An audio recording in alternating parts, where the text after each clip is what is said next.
සුබ දවසක් වේවා. Mr. A Dream Kitchen අපේ YouTube channel එකට ඔයාලව සාදරයෙන් පිළිගන්නවා. වෙනදා වගේම වීඩියෝ එක අවසන් වෙනකල් රැඳිලා ඉන්න කියලා ආරාධනා කරනවා. අද වීඩියෝ එකට යන්න කලින් ඔයා අපේ channel එකට අලුත් නම් channel එක subscribe කරලා bell icon එකත් click කරන්න කියලා ආදරයෙන් මතක් කරනවා. අද වීඩියෝ එකෙන් අපි කතා කරන්නේ මස් මාළු වෙනකොට භාවිතයට ගන්න tips කිහිපයක් ගැන. එහෙනම් අපි බලමු ඒ මොනවද කියලා. මුලින්ම අපි කතා කරමු මස් වර්ග ගැන. එළු මස් සෙවීමේදී මස් කපා අමු ගස් ලැබු කෑලි කිහිපයක් මස් එකට දමා පැයක් තැබීමෙන් එළු මස් වල තද ගතිය නැති වී මස් මෙලෙක් වෙනවා. කුකුල් මස් ගෙනා විට ලුණු තේ හැඳි දෙකක් හෝ විනාකිරි මේස හැන්දක් දැමූ වතුරේ පැයක කාලයක් තියා ශීතකරණයට දාන්න. එයින් මස් වල රසය වැඩි වෙනවා වගේම මස් මෙලෙක් වෙනවා. මස් කරිය පිසින විට හොඳින් ඉතුරු පසු ගින්දර අඩු කර මද ගින්නේ පිස ගන්න. එයින් මස් කරියේ තෙල් පෑදී හොඳ බොරයක් සහිත රසවත් මස් කරියක් ලැබෙනවා. මස් කරියට උළුහාල් දමන විට කරපිංචා සමග කබල බෙද දාන්න. එයින් හොඳ රසයක් වගේම හොඳ සුවඳකුත් මස් කරියෙන් එනවා. මස් පිසින විට ගෙදර තියෙනවා නම් හදාගත්ත පොඩි ලුණු දිහි කෑල්ලක් දාන්න. එයින් මස් කරියට හොඳ ඇඹුලක් වගේම මස් කරිය රසවත් කරනවා. මස් කරියේ උඩ පෑදෙන තෙල් හැන්දකින් පොඩි භාජනයකට දාලා ෆ්‍රීසර් එකේ තියන්න. ෆ්‍රයිඩ් රයිස් කොත්තු හදනකොට මේ තෙල් ටිකක් උඩින් දාන්න.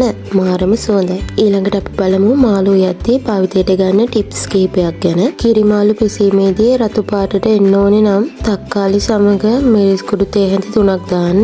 කහ පාට මාළු කරියක් අවශ්‍ය නම් ගොරකා අමු 3-5 කහ දාන්න. මස් කරියක පාට අවශ්‍ය නම් ගොරකා බිකක් සියඹලාට 3ක් බෙදපු 3-5 කබලි ටිකක් බෙදගත්ත මිරිස් කුඩුත් දාන්න. තලපත් මාළු මිරිසට හැදුවාම වෙලාවකට දියයි.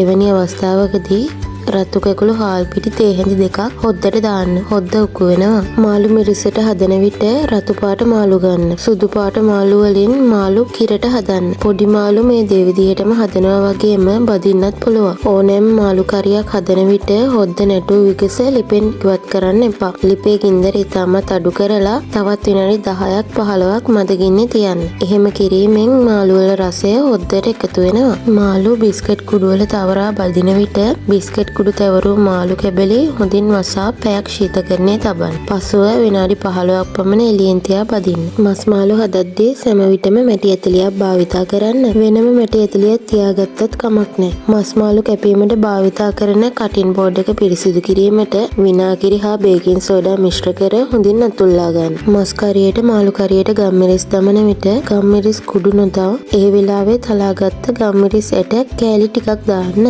මස් කරි හා මාළු කරි වීමේදී ලුණු කුඩු වෙනුවට ලුණු කැට දාන්න. එයින් රසය වැඩි වෙනවා. ඉස්සන් කකුළුවන් පිසීමේදී මුරුංගා කොළ ස්වල්පයක් එකතු කිරීමෙන් ඒවායේ තිබෙන උෂ්ණ ගතිය අඩු කරගන්න පුළුවන්. ඉතින් ඔයාලත් ගෙදරදී මේ ටිප්ස් භාවිතා කරන්න. ඔයාලගේ අදහස් අපිත් සමග බෙදා ගන්න. වීඩියෝ එක අවසන් වෙනකල් නරඹපුවාලා හැමෝටම ගොඩක් ස්තුතියි. තවත් මෙවැනි වටිනා වීඩියෝස් නරඹන්න Mr. A Dream Kitchen අපේ YouTube channel එක subscribe කරන්න.